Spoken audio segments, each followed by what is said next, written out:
Deux chiffres que tout oppose, crise et innovation.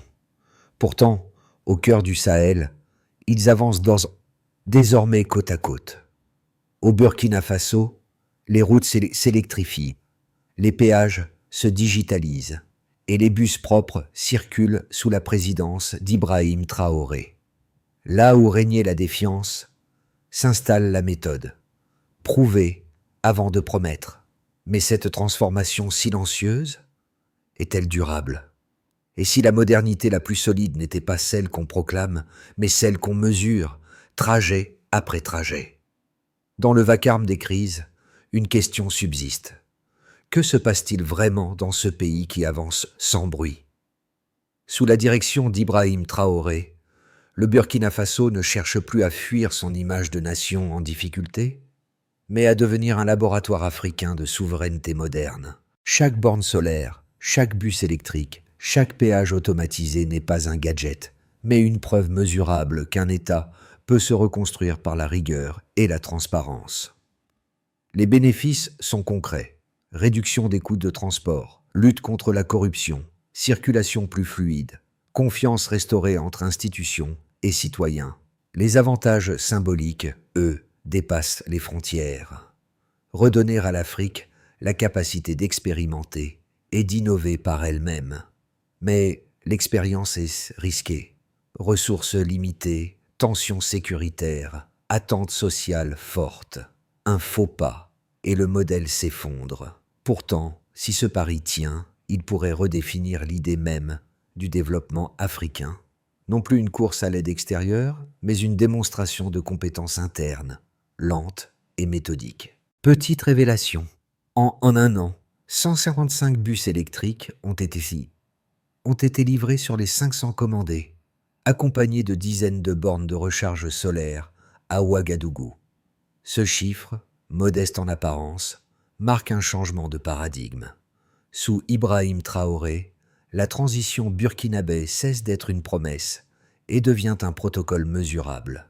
Chaque kilomètre parcouru, chaque minute gagnée devient un indicateur d'efficacité publique.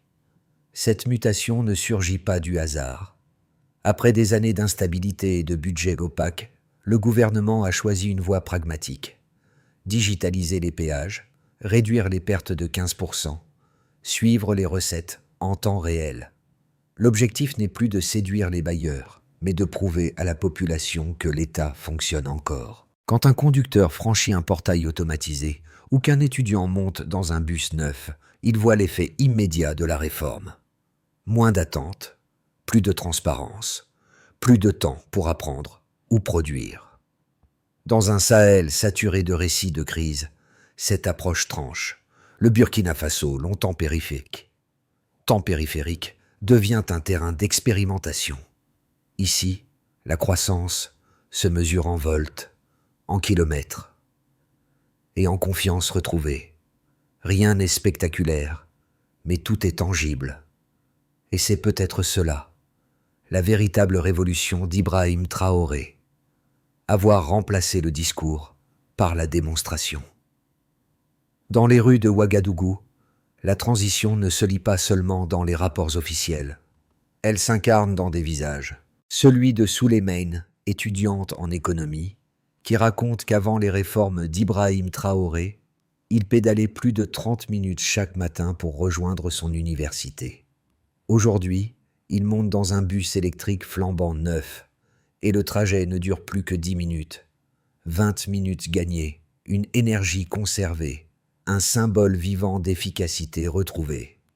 À quelques kilomètres, Aïcha, conductrice d'un péage automatisé, explique qu'elle n'a plus à gérer les transactions en liquide.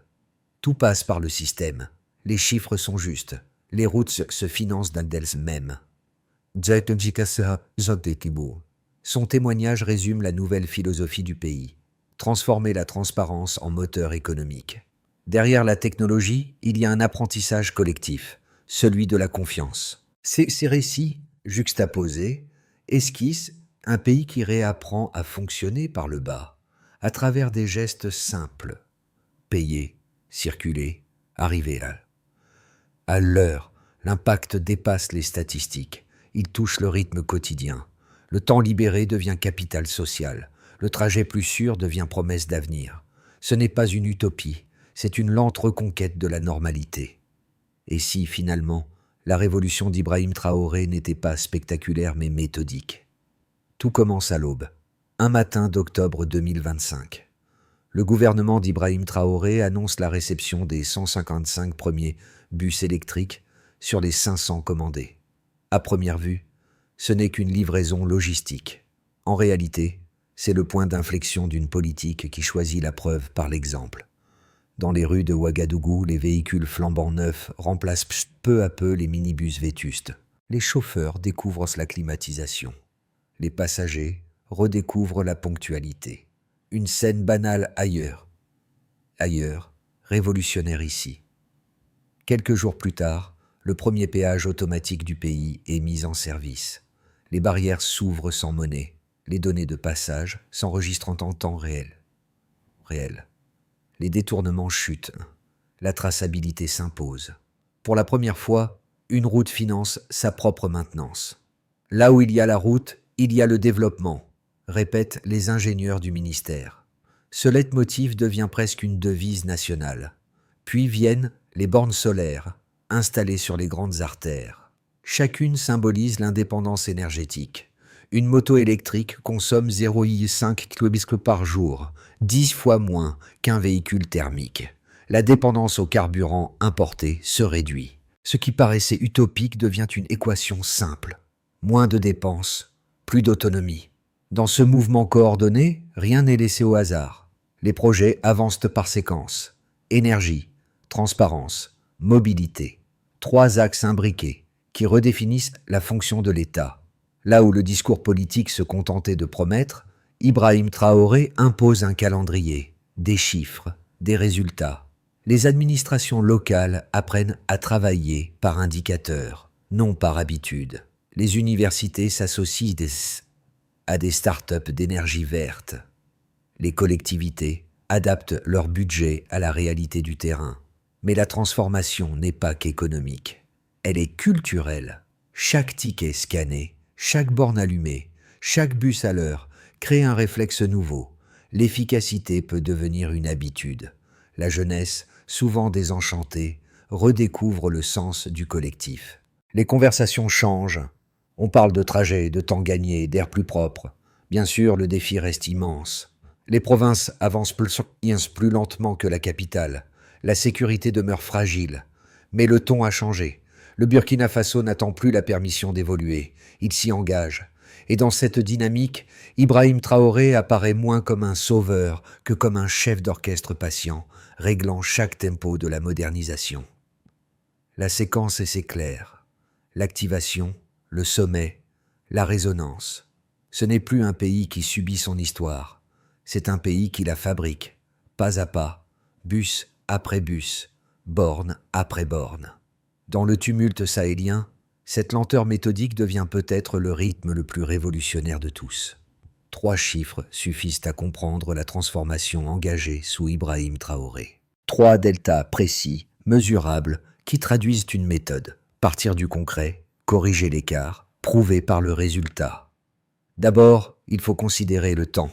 Avant la réforme, un étudiant parcourait en moyenne 30 minutes à vélo pour rejoindre son université.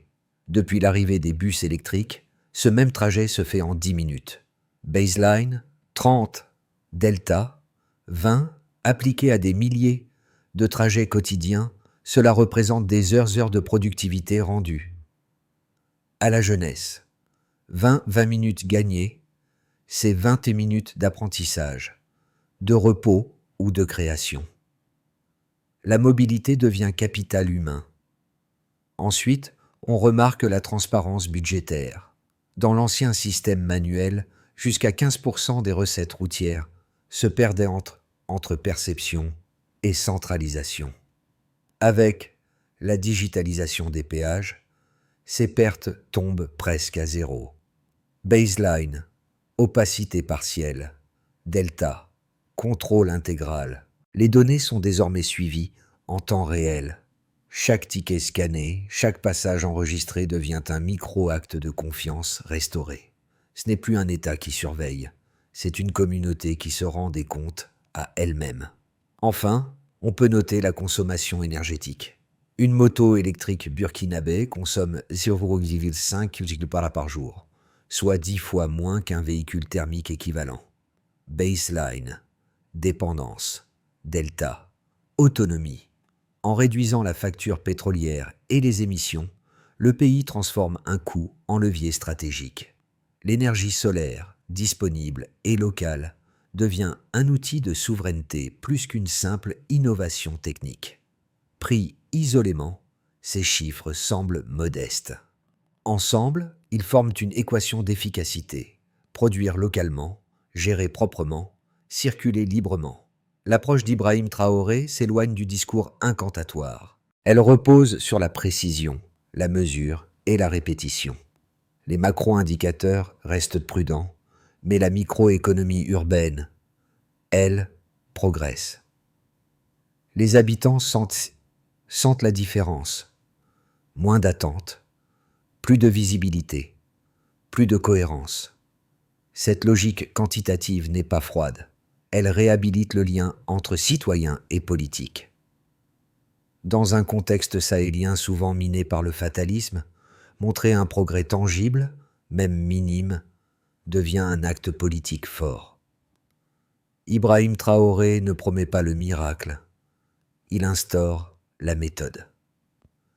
Et dans un environnement où la défiance est chronique, la méthode vaut plus que le slogan.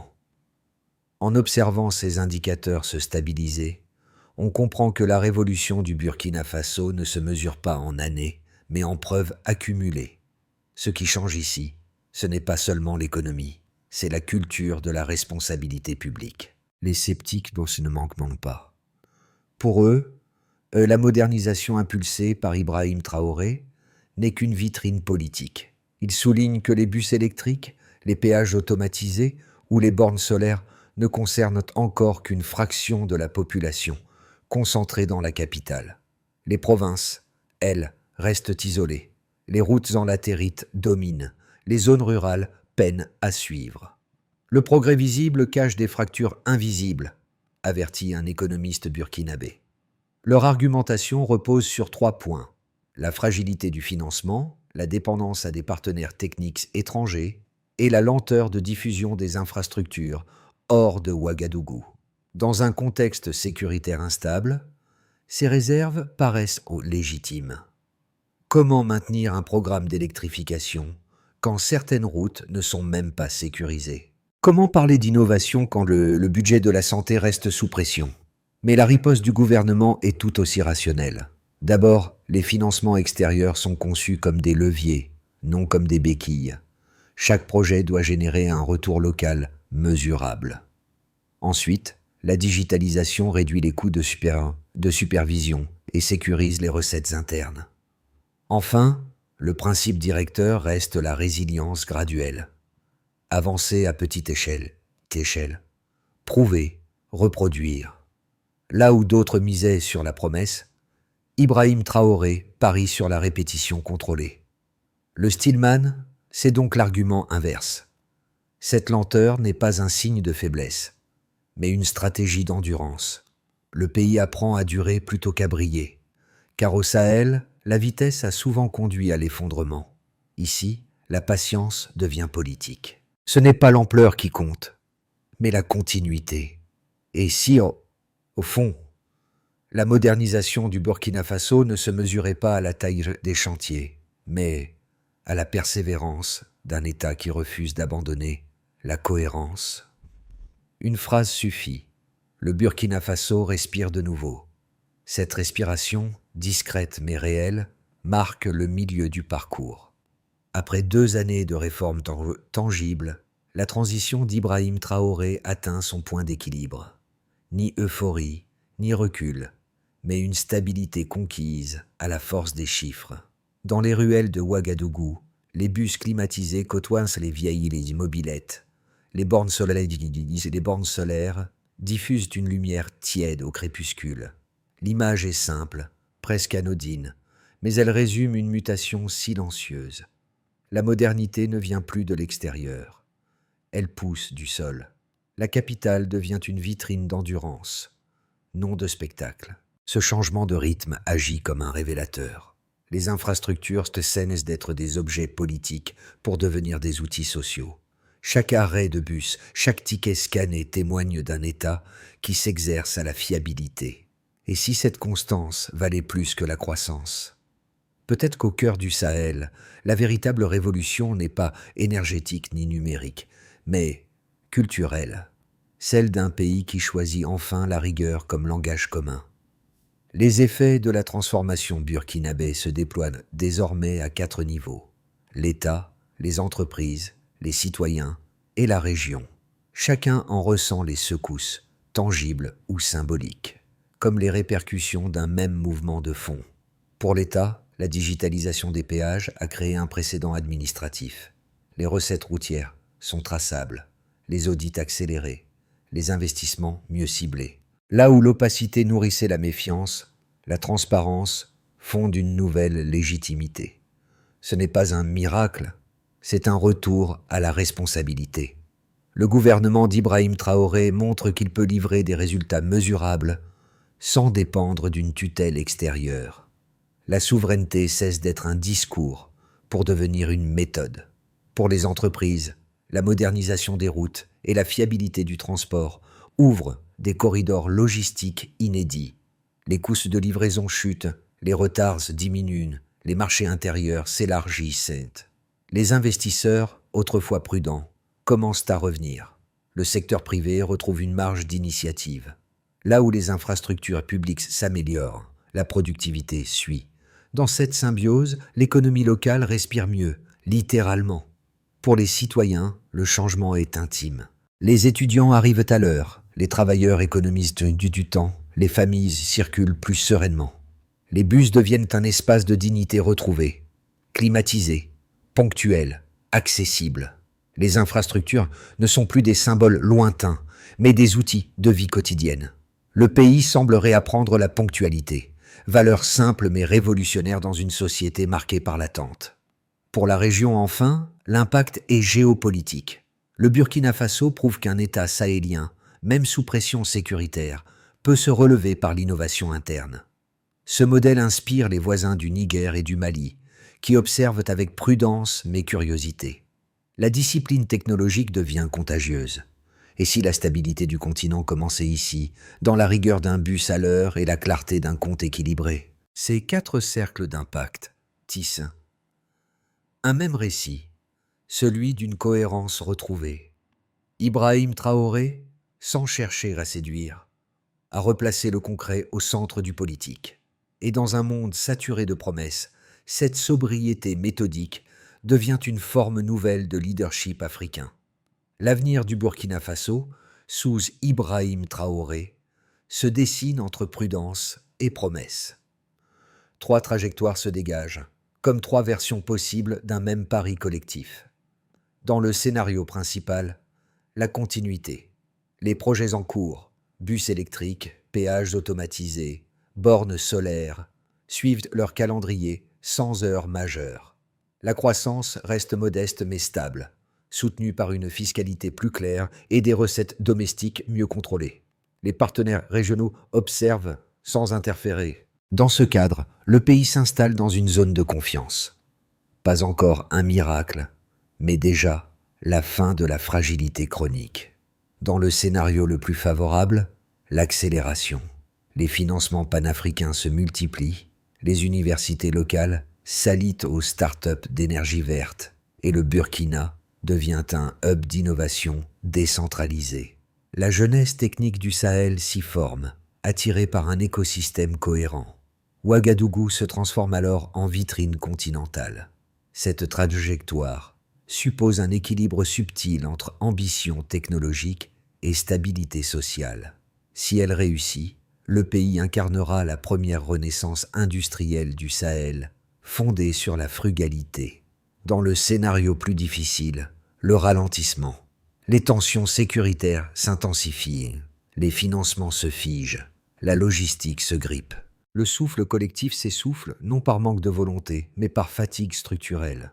Pourtant, même dans cette hypothèse, un acquis demeure. la preuve qu'une réforme peut survivre à l'adversité. Les infrastructures construites ne disparaissent pas, elles attendent leur cycle suivant. Entre ces chemins, une certitude, la souveraineté ne se décrète pas, elle se construit. Ce que teste Ibrahim Traoré, c'est la résistance du réel. Si la rigueur méthodique surpasse la précarité politique, alors le Burkina Faso ne sera plus un exemple isolé, mais un précédent africain durable. Derrière les chiffres et les infrastructures, il y a des vies qui reprennent rythme et sens. Dans un bus climatisé, Fatou, étudiante en lettres modernes, sourit. Je n'arrive plus en retard à mes cours. Pour elle, la modernité n'est pas un mot, mais une sensation, celle du vent frais sur le visage et du temps gagné sur le jour. À quelques rues de là, Issa, chauffeur depuis 20 ans, confie qu'il n'aurait jamais imaginé conduire un véhicule électrique. Aujourd'hui, il en parle comme d'une fierté collective. Ce sont ces petites victoires additionnées qui redéfinissent la relation entre l'État et ses citoyens. Sous Ibrahim Traoré, le développement cesse d'être une promesse verticale pour devenir un dialogue horizontal. Les réformes ne sont plus vantées comme des prouesses techniques, mais comme des promesses tenues. La communication gouvernementale bistaille sur la proximité, l'explication, la preuve. Ce lien humain est le cœur silencieux de la transformation. La transparence administrative n'a de valeur que si elle se traduit en confiance émotionnelle. Le progrès, ici, s'éprouve dans le regard des passants, la régularité d'un bus, la lumière stable d'une borne solaire au crépuscule. Ce n'est pas un slogan de renaissance, mais une habitude nouvelle, celle d'un peuple qui recommence à croire que l'État peut servir, et non seulement gouverner. Sous Ibrahim Traoré, la transformation du Burkina Faso n'est pas pensée comme une impulsion, mais comme une méthode durable. 5 gestes simples structurent cette feuille de route, à la fois pragmatique et mesurable. D'abord, renforcer la maintenance locale. Chaque bus, chaque borne solaire doit être entretenu par des équipes formées sur place. Le transfert de compétences devient aussi vital que l'équipement lui-même. Ensuite, généraliser la digitalisation. Les données issues des péages, du transport public et de l'énergie doivent converger dans une plateforme unique. Cette centralisation permettra d'analyser les coûts, les recettes et la performance en temps réel.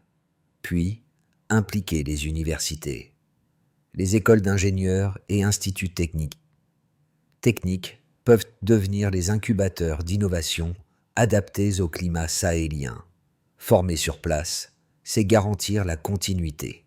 En outre, créer un fonds souverain d'entretien, financer les projets par les revenus générés plutôt que par les aides extérieures. La fiscalité devient outil de souveraineté. Enfin, pérenniser la communication, expliquer, documenter, rendre visible. La transparence n'est pas qu'un outil de contrôle, c'est une pédagogie publique. Ces 5 leviers, modestes en apparence, dessinent une stratégie de stabilité. Ils rappellent que la révolution la plus durable est souvent la plus méthodique. Dans un Sahel dominé par l'urgence, le Burkina Faso tente une autre voie, celle de la constance. Et si cette discipline, promue par Ibrahim Traoré, devenait l'identité nationale d'un pays qui choisit d'avancer lentement, mais sûrement? Au coucher du soleil sur Ouagadougou, un bus traverse lentement l'avenue principale. Dans sa carrosserie luisante se reflètent les bornes solaires, les routes neuves, et les visages fatigués mais fiers de ceux qui les ont bâtis. Rien d'extraordinaire, et pourtant tout est là, la dignité d'un peuple qui se remet debout. Ibrahim Traoré, souvent cité, n'apparaît pas comme un héros solitaire, mais comme le chef d'orchestre discret d'une symphonie collective. Le Burkina Faso ne cherche plus à paraître exemplaire, seulement à redevenir cohérent. Dans un monde saturé de promesses bruyantes, le pays choisit la preuve silencieuse. Cette cohérence retrouvée vaut toutes les victoires symboliques. Chaque bus à l'heure, chaque borne allumée devient un battement de cœur national. Peut-être que la modernité, ici, ne réside pas dans les chiffres, mais dans la régularité d'un geste.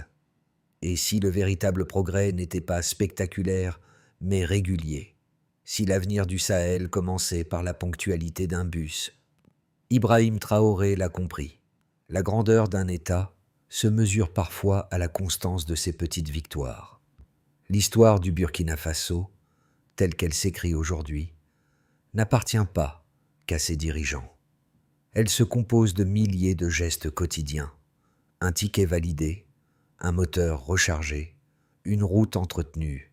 Ce sont ces actions minuscules qui, mises bout à bout, bâtissent la souveraineté concrète dont parle Ibrahim Traoré.